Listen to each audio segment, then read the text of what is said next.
On Monday, the Supreme Court will hear one of the biggest cases related to homelessness this decade.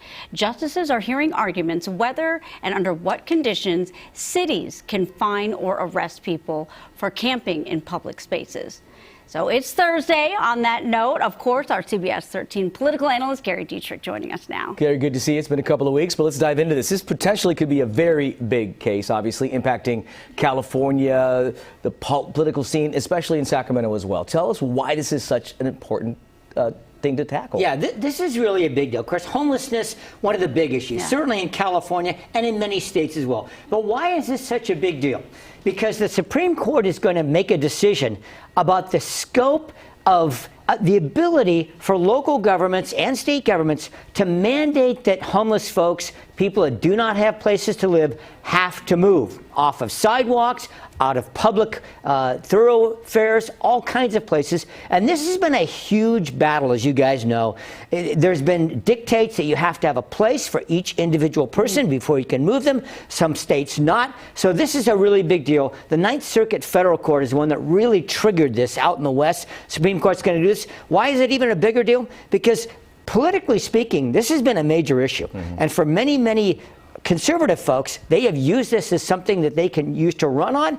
Many people, especially our own governor, been on the defensive, as you know, about this issue. Yeah, but it could throw a wrench in how everyone handles it, though. Absolutely. Right? Things could change big time after Monday's ruling.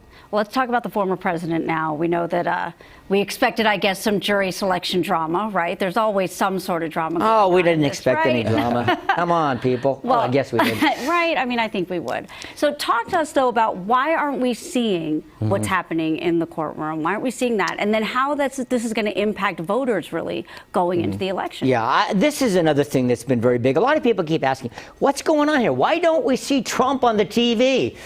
You know, they think about, of course, and this has been brought up in the events of the last week or two, the O.J. trial. Everybody remembers that, who was alive during that period of time. It's because New York State, guys, has some of the strictest requirements and regulations in the country on cameras in the courtroom. Oh, okay. And that's why. So in California, far more liberal. So you see things like this, right? The sketches, people get used to that. But we're used to seeing, you know, the defendant, and we're used to seeing, you know, attorneys and judges going back and forth. There was stuff about Fannie Willis's office here just recently in the last day or two about it. Not so in New York, and that's why you're seeing so little.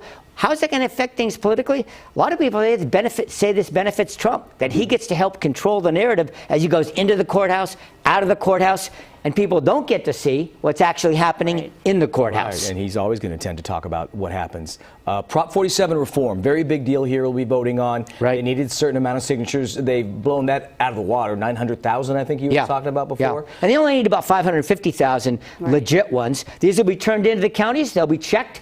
Signatures, as it always happens, but it looks like now they have well more than they need. And this is a big deal, too, guys, because people have been concerned about this, as you know, the smash and grabs, the $950 limits to be able to, you know, underneath that, you just get basically a ticket. It's a misdemeanor.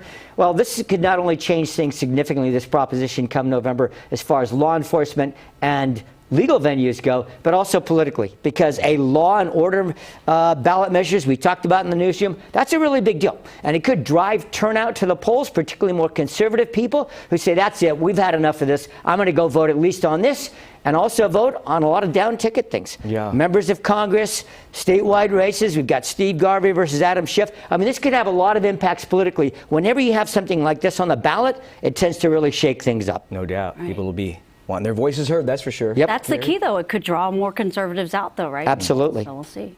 Thanks, Gary, as always. Okay, guys.